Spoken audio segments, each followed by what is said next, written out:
1장 14절부터 18절까지의 말씀입니다.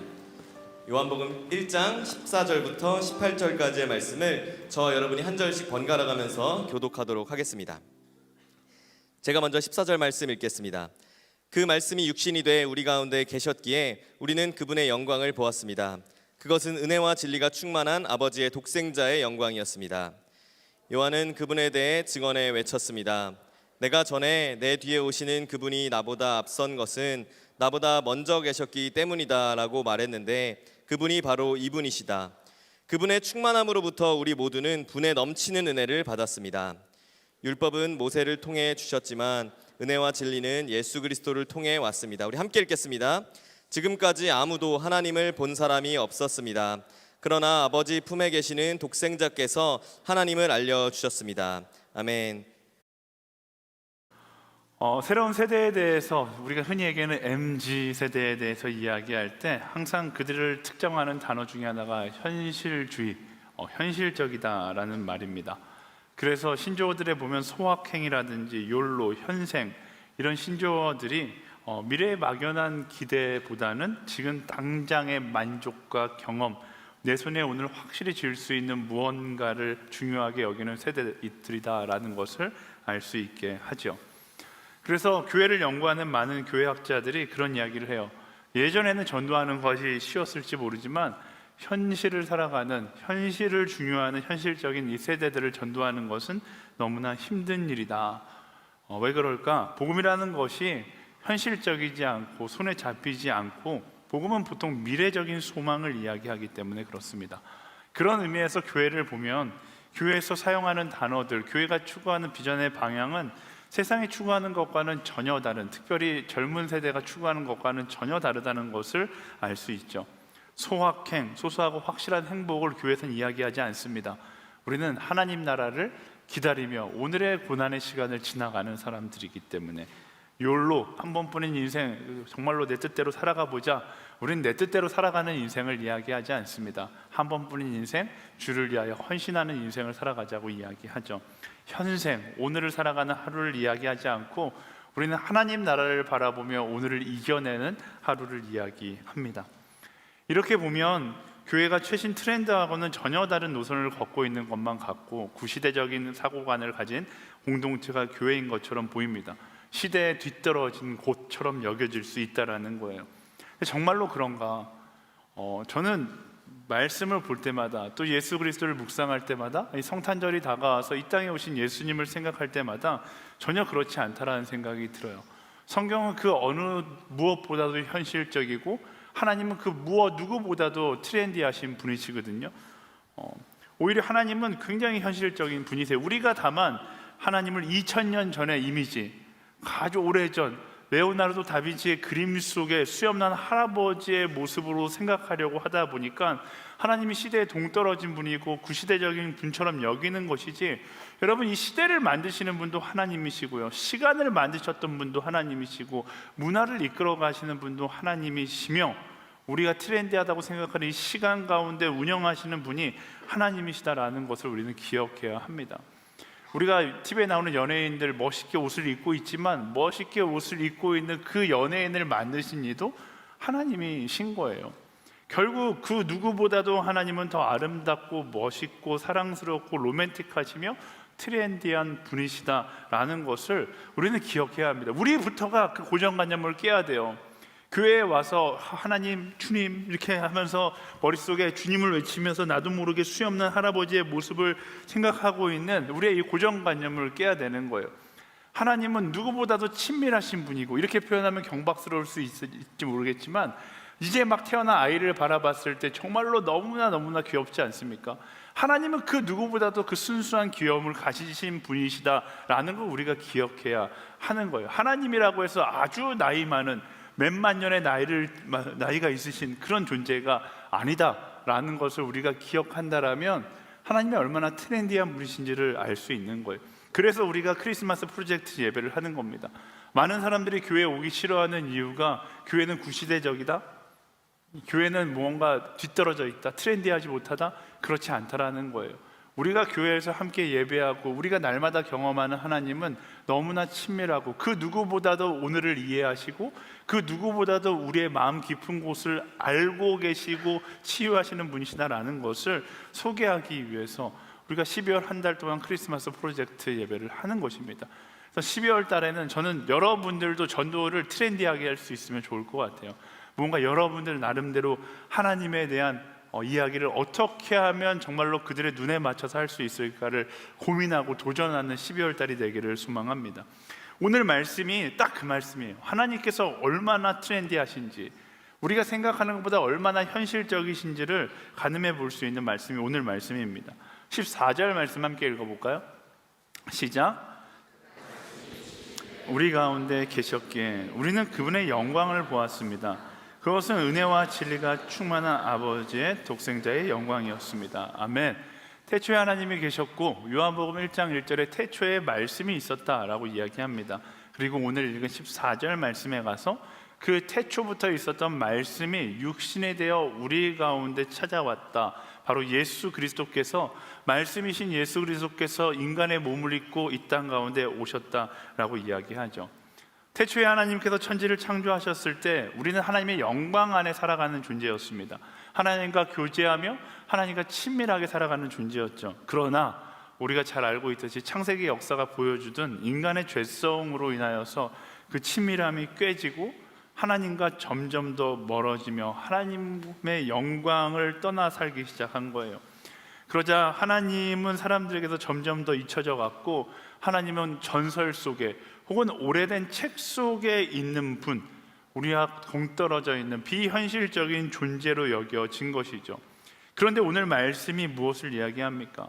비현실적인 존재로 여김받던 하나님께서 이렇게 사람들을 그냥 가만히 놔두지 않고 사랑하셨기 때문에 스스로 육신이 되어 현실이 되어 이 땅 가운데 찾아오셨다라고 이야기하고 있어요. 그분이 바로 예수 그리스도이신 거죠. 하나님께서 우리를 봤을 때 우리가 하나님에 대해서 너무나 추상적으로 생각하고 하나님께로 나아오지 못하니까 어떤 선택을 하신 거예요? 가장 높은 곳에 계셨고 모든 것을 가지신 분이지만 모든 것을 포기하고 육신을 입고 가장 낮은 곳에 오신 가장 현실적인 방법을 선택하셨다라는 것입니다. 제가 하나님께서 현실적이다라고 이야기하는 이유가 여기 있어요. 추상적인 방법으로 사랑하신 것이 아니라 하나님은 모든 사람들의 시선에 맞춰서 우리가 알 수 있도록 경험하도록 사랑하기 위해서 이 땅에 오신 분이시다라는 것입니다. 그리고 우리는 그 사랑의 방법을 배울 수 있어야 하는 거예요. 우리도 마찬가지죠. 말로만 하는 사랑이 아니라 그 말을 나의 삶으로 실천할 수 있는 사랑을 해야 하는 것입니다. 주변에 말로만 사랑하는 사람들이 있어요. 듣기 좋은 말만 하죠. 근데 우리가 경험하는 모든 상처가 사실 이 말로만 하는 사랑 때문에 생겨난다는 거 아세요? 말로는 사랑한다고 이야기하고 말로는 너를 위한다고 이야기하고 정작 내면으로는 삶으로는 그 사람과 전혀 다른 삶을 살아가면 결국 상처만이 남는 것을 알게 되는 것입니다. 제가 장로님들이랑 만나서 이야기하는 이야기 중에 장로님들이 청년들을 정말로 사랑하지만 청년들에게 통하지 않는, 전달되지 않는 말로만 하는 사랑이구나, 마음으로만 있는 사랑, 아니 통하지 않는 모든 사랑을 세 글자로 이야기하면 뭘까요? 장로님들은 다 짝사랑 이렇게 이야기하는데 통하지 않는 사랑 세 글자는 짝사랑이 아니죠. 뭘까요? 설교 때 이야기한 것 같은데 스토킹이라고 이야기하는 거잖아요. 그러니까 우리가 눈높이가 없고 흘러가지 않는 사랑을 한다라면 나는 사랑한다고 생각하고 있을 수 있을지 모르지만 그 사랑을 경험하는 사람들은 집착이나 스토킹으로 느낄 수 있다라는 거예요. 하나님께서 그 모든 고정관념을 깨시고 인간의 몸을 입고 눈높이를 맞춰서 우리가 경험할 수 있는 사랑의 모습으로 찾아오셨다라는 것입니다. 왜 이런 선택을 하셨을까? 성경은 그 이유를 사랑이라고 이야기해요. 하나님께서 이 땅을 바라보시니까 하나님의 사랑을 아무도 느끼지 못하는 거예요. 하나님을 두려운 존재로만 여기고 하나님을 피해 살아가는 것처럼 느껴지니까 하나님께서 어떤 선택을 하세요? 이 사랑을 알려주기 위해서 인간의 몸을 입고 이 땅 가운데 오셨고 우리와 함께 고통을 경험하셨고 우리를 위해 죽으심으로 그 사랑을 보여주셨던 거예요. 그게 바로 성육신의 사랑의 모습인 것입니다. 그리고 항상 이야기하지만 예수님께서 그 성육신의 사랑의 모습을 보여주시면서 내가 너희를 사랑한 것처럼 너희도 서로 사랑하라고 이야기하시는 것이죠. 그래서 우리도 마찬가지예요. 우리는 말뿐인 사랑을 하는 존재로 살아가는 것이 아니라 예수님의 사랑을 따라 낮아짐으로, 예수님의 사랑을 따라 희생함으로, 때로는 포기함으로 그 사랑을 실천하는 삶을 살아갈 수 있어야 하는 것입니다. 크리스마스 블레싱, 네, 가자고, 좋아서 가자고 이야기하는 거 아니에요. 가면 좋은 것만 있지 않습니다. 희생해야 돼요. 나의 크리스마스 황금과 같은 연휴를 희생해야 되고, 정말로 연인과 데이트할 수 있는 그 기회를 희생해야 되고, 뭐 연인을 만들 수 있는 기회라고 칩시다. 어쨌든 그런 기회도 희생해야 되고, 여러 가지 것들을 희생해야 돼요. 하지만 그 희생을 통해서 내가 사랑을 흘려보낼 수 있으면 그것이 더 가치 있고 의미 있는 사랑이라는 것을 우리가 알기 때문에 나아가는 것이죠. 여러분, 말뿐인 사랑을 하는 그리스도인들이 되지 않게 되기를 소망합니다. 살아내지 못하는 권면은 생명이 없는 말이 되는 거예요. 이 시대를 향해서 기독교가 비현실적이다라고 이야기하는 여러 가지 이유가 있겠지만 가장 큰 이유는 우리가 예수님을 따라 사랑하고 있지 않기 때문이죠. 예수님을 따라 희생하기를 아까워하지 않고 낮아지는 것을 아까워하지 않는 그런 사랑할 수 있는 사람들이 되기를 예수님의 이름으로 축원합니다. 사랑을 깨닫는 건 누구나 할 수 있어요. 사람들은 머리에서 가슴까지의 거리가 제일 멀다고 이야기하지만 성경은 오히려 내 가슴에서 손끝의 거리가 가장 멀다고 이야기해요. 하지만 그 사랑을 내 가슴에서 손끝으로 흘려보내서 행하지 않는다면 그 사랑은 결국 여러분 안에서만 맴도는 사랑이지 진짜 사랑이 될 수 없다는 것을 기억하세요. 예수님처럼 희생하는 것을 두려워하는 것이 아니라, 낮아지는 것을 두려워하는 것이 아니라, 내가 포기하는 것을 두려워하는 것이 아니라 그것을 가치 있게 생각하고 그 사랑을 선택할 수 있는 사람이 되어야 하는 것입니다. 근데 말씀은 거기서 멈추지 않아요. 희생한다고 이야기합니다. 포기해야 할 거라고 이야기해요. 그러나 말씀은 뭐라고 이야기하냐면 아까워할 필요 없다라고 이야기합니다. 왜? 16절 말씀 함께 읽어볼까요? 시작. 그분의 충만함으로부터 우리 모두는 분에 넘치는 은혜를 받았습니다. 네, 앞서 이야기했듯이 하나님의 형상을 잊고 살아가는 우리의 인생은 영원히 채울 수 없는 인생이에요. 그래서 많은 사람들이 세상 가운데 하나님을 잊어버린 채 자신의 그 공허함을 채우기 위해서 세상의 가치를 채웁니다.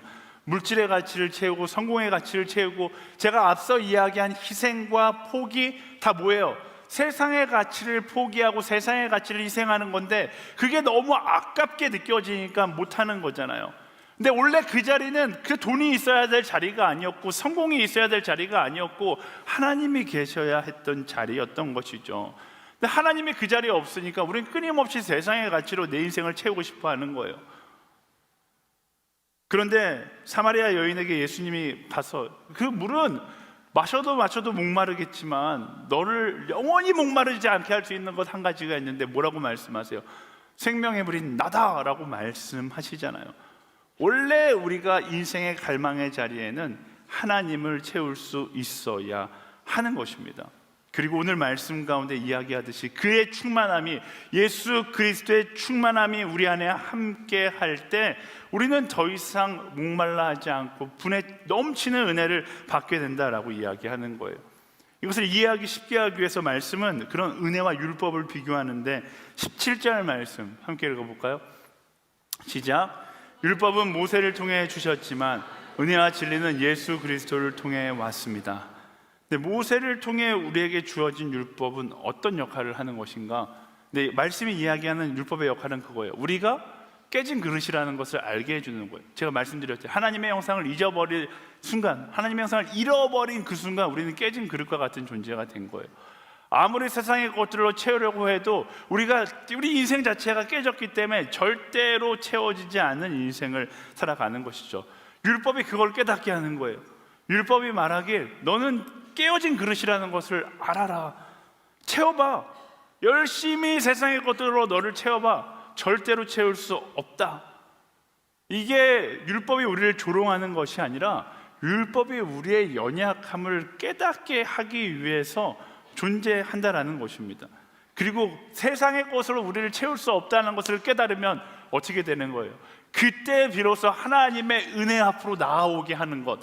그러니까 율법이 우리를 정죄하는 것이 아니라 율법이 하나님께로 나아가라고 우리에게 권면하고 있는 것이죠. 그게 율법의 역할입니다. 근데 성경 가운데 보면 바리새인이나 율법학자들이 이 율법의 역할을 곡해하는 거예요. 이 율법이 하나님께로 나아가라고 이야기하는 것이 아니라 채울 수 있을 때까지 채우라고 이야기하고 있다라고 가르치기 시작하니까 사람들이 오히려 율법으로 인하여 하나님과 친밀해지는 것이 아니라 율법으로 인하여 하나님을 두려워하는 인생을 살아가게 되는 것이죠. 그래서 율법이 오히려 하나님께로 가까이 가는데 장애물이 되는 거예요. 그런 어리석음을 반복하고 있을 때 하나님께서 우리를 불쌍히 여기셔서 인간의 몸을 입고 이 땅 가운데 예수 그리스도로 찾아오신 거예요. 그리고 우리 안에 거하시며 우리의 인생이 세상의 것으로 채우기 위해서 존재하는 것이 아니라 무엇으로? 그리스도로 채우기 위해서, 하나님의 형상으로 채우기 위한 인생임을 알게 하신 것이죠.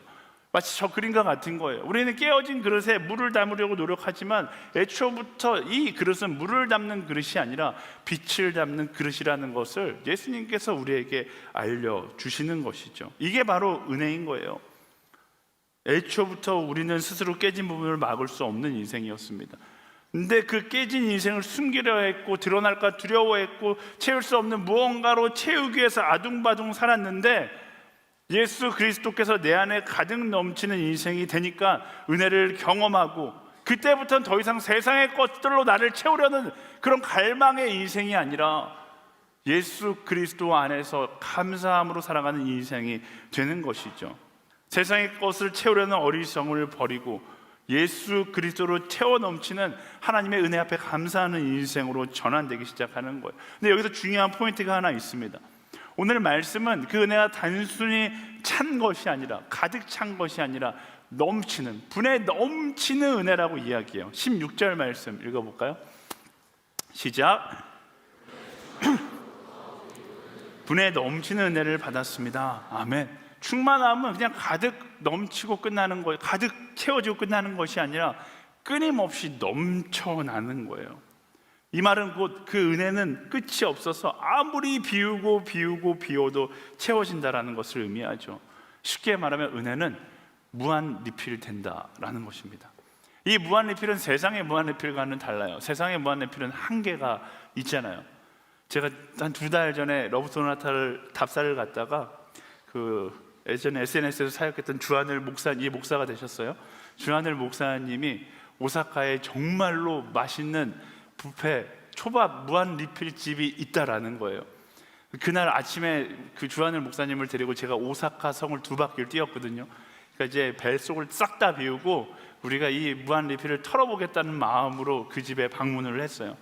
그래서 시켜서 먹기 시작하는데 제가 그 종업원한테 한 번 더 확인했어요. 진짜 무한 리필이냐, 끊임없이 주냐, 준다는 거예요. 그래서 나한테 Are you food fighter? 이렇게 물어보는 거예요. 그래서 그 정도는 아니니까 걱정하지 마라. 그래서 둘이서 먹기 시작하는데 종업원의 표정이 바뀌기 시작했어요. 처음에 모든 것을 다 내줄 것처럼 여기다가 주하늘 목사님이랑 저랑 끊임없이 먹기 시작하고 주문을 너무 많이 하니까 진짜 다 먹을 수 있냐 이런 이야기를 하면서 이제 저희한테 계속 간섭을 하는 거죠. 진짜 다 먹을 수 있냐. 저희가 이 초밥에 밥이 너무 많아서 밥을 좀 뗐더니 그거 다 먹어야 된다 막 이러면서 이제 지적하면서 못 먹게 하다가 결국에는 쫓겨나듯이 그냥 나왔거든요. 근데 그게 세상의 뷔페의 한계예요. 무한 리필이 된다고 이야기해도 세상의 것들은 다 한계가 있기 때문에 절대로 완전한 무한 리필이 될 수 없어요. 그런데 말씀은 뭐라고 이야기하는가? 은혜는 다르다는 거예요. 은혜는 끊임없이 넘친다라고 이야기합니다. 이 넘친다라고 이야기하고 있는 이 말씀 가운데 우리에게 주어지는 미션이 무엇입니까? 넘치는 은혜를 어떻게 해요? 넘치게 놔두는 것이 아니라 그 넘치는 은혜를 바른 방향으로 흘려보낼 수 있는 사람이 되라는 것이 이 넘치는 은혜가 우리에게 주는 미션인 것입니다. 넘치는 그리스도의 사랑을 섬김과 희생으로 흘려보낼 수 있어야 되고, 예수 그리스도의 넘치는 그 용서를 우리도 용서함으로 흘려보낼 수 있어야 되고, 예수 그리스도로 인하여 우리가 얻은 하나님 나라의 소망의 기쁨을 복음 전파로 흘려보낼 수 있어야 하는 것입니다. 아무리 내 것을 포기하고 희생하고 흘려보내도 어떻게 된다고요? 하나님의 은혜는 리필 된다고요. 넘쳐 흐른다라는 것입니다. 설교를 준비하면서 어렸을 때 불렀던 찬양이 생각났어요.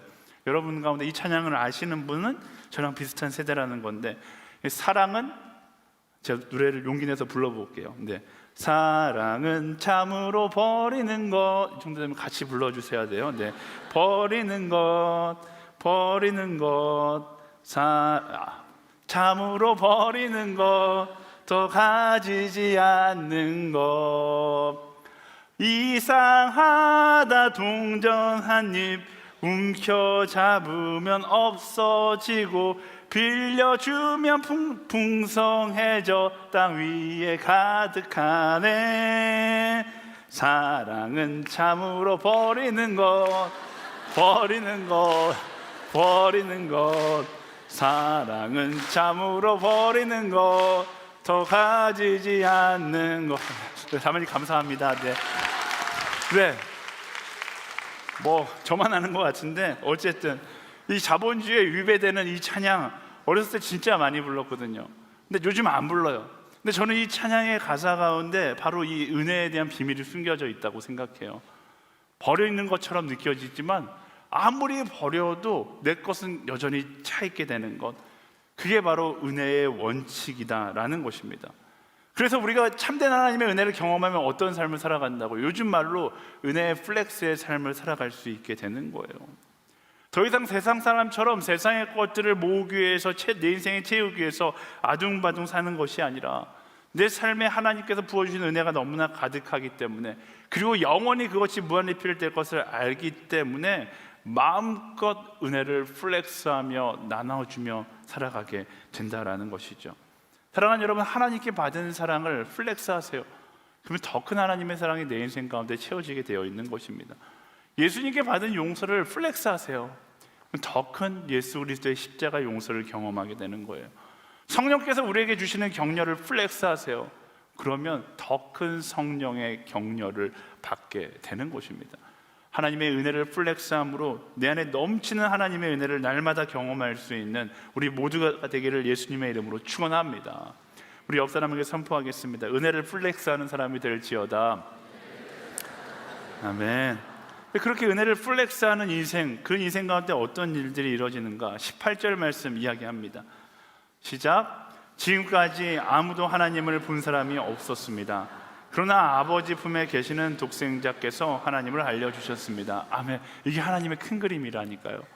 이제까지 하나님을 보는 사람이 없었는데 예수 그리스도께서 이 땅 가운데 오심으로 예수 그리스도를 통해서 하나님을 보고 하나님을 만날 수 있게 되었다라고 이야기합니다. 제가 말씀드렸잖아요. 눈에 보이지 않는 하나님이시지만 예수 그리스도를 통하여서 현실적으로 우리가 그 하나님을 경험할 수 있게 만드셨다라는 거예요. 그리고 거기서 끝이 아니라 우리는 어떤 사람입니까? 갈라디아서 2장의 고백처럼 그리스도와 함께 십자가에 못 박혀 죽었나니 그런즉 이제는 내가 사는 것이 아니요 내 안에 예수께서 사시는 것이다. 우리도 마찬가지예요. 나를 통해서 예수 그리스도를 사람들에게 보여주는 삶을 살아가는 것이죠. 하나님이 어디 있느냐? 내 안에 있는 예수 그리스도를 보여줌으로 하나님을 경험하게 만드는 삶을 살아가는 거예요. 이걸 요즘 단어로 표현하자면 우리 그리스도인이라는 삶 자체가 나됨을 자랑하며 살아가는 것이 아니라 예수님의 아바타가 되어서 예수님의 말씀을 따라 살아가는 사람이 되는 것입니다. 그게 우리의 인생 가운데 주어진 숙제인 거예요.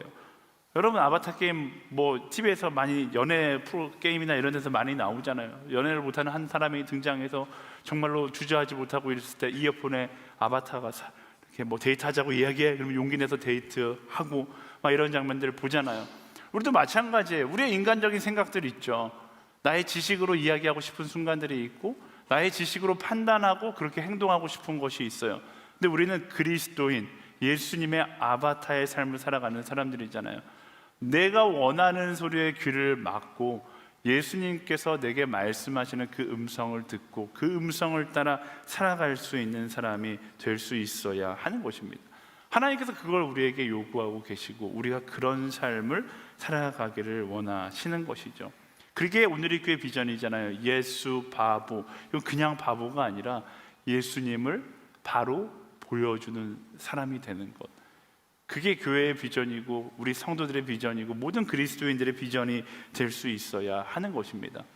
나의 목소리를 쫓아 살아가는 인생이 아니라 내 안에 말씀하시는 예수님의 음성을 따라 나아갈 수 있는 우리 모두가 되기를 예수님의 이름으로 축원합니다. 아멘. 우리 옆 사람이 선포하겠습니다. 예수님을 따라 살지어다. 아멘. 놀라운 것은 나를 따라 살 때는 우리는 두려움과 초조함 가운데 살아가게 되거든요. 근데 예수님을 따라 살아가기 시작하면 그때부터 우리가 무엇을 기대하게 되는가? 내 삶을 통해서 일하시는, 오늘의 나의 순종을 통해서 일하시는 하나님을 기대하는 삶을 살아가게 된다라는 것입니다. 그게 말씀이 이야기하고 있는 역사니까요. 제가 이제 크리스마스 프로젝트를 준비하고 있잖아요. 저는 이 크리스마스 프로젝트 가운데 여러분들이 많은 이들을 초청하기를 원합니다. 물론 여러분들 마음 가운데 계산이 있을 거야. 이 사람 초청해도 안 올 거야. 이 사람에게 교회 가자고 이야기하면 관계가 어그러질 수 있어. 하지 말아야 돼. 많은 계산들이 있을 겁니다. 근데 그건 여러분들의 목소리고요. 그 사람을 향한 예수님의 보이스는 어떤 보이스일지 생각해 보세요. 그리고 그 보이스에 순종할 때, 예수님의 말씀에 순종할 때 어떻게 된다고요? 우리는 기대하게 되는 거예요. 예수님께서 이 순종을 어떻게 사용하실지를 기대하게 되는 것이죠. 지난주에 한 자매를 만났어요. 누구인지 알려고 하지 않으셨으면 좋겠어요.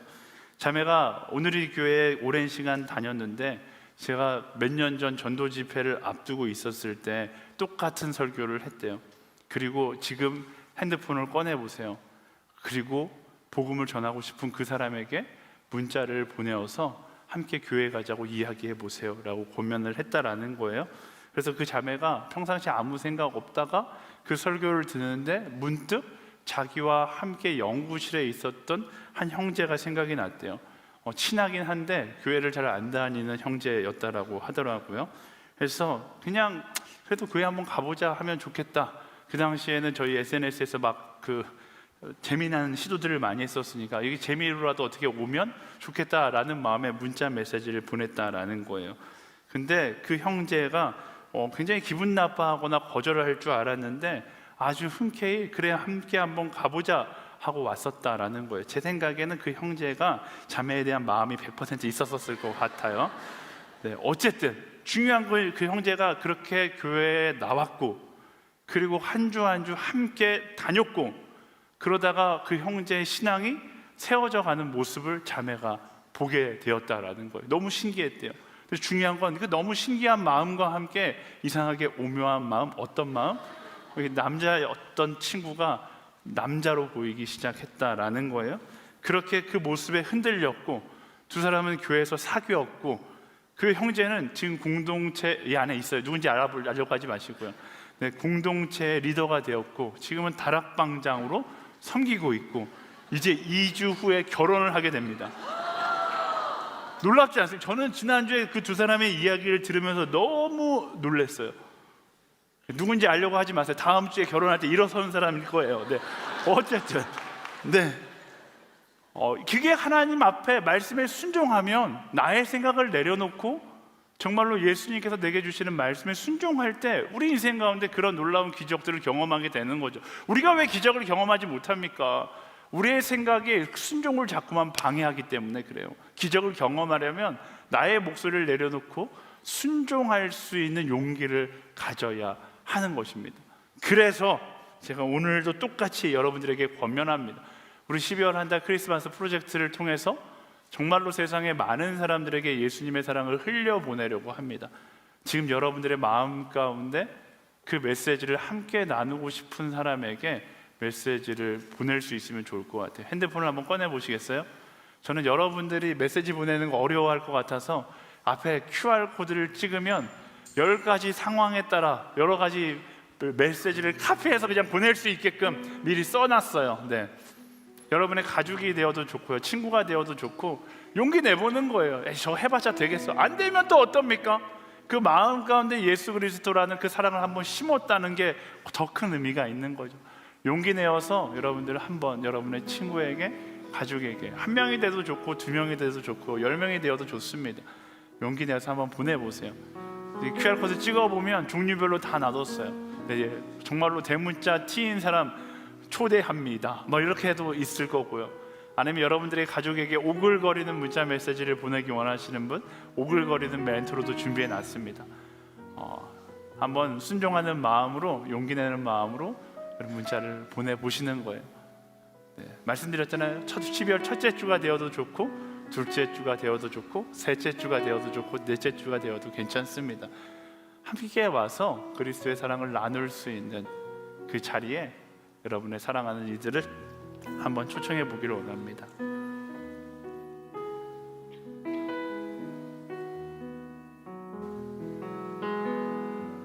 문자 메시지를 보내셨더라면 잠깐 눈을 감고 그 사람에게 이 사랑이 흘러가기를, 예수님의 마음이 오로지 전달되기를 잠시 기도하면 좋을 것 같아요. 거기서 멈추지 말고 저는 여러분들이 끊임없이 12월 한 달 동안에는 저희가 이 링크를 공유해 드릴 테니까요, 12월 한 달 동안에는 끊임없이 여러분들 이 문자들을 계속 보내볼 수 있으면 좋을 것 같습니다. 다음 주 매 예배 때마다 계속 이렇게 문자 보내는 시간을 가지려고 합니다.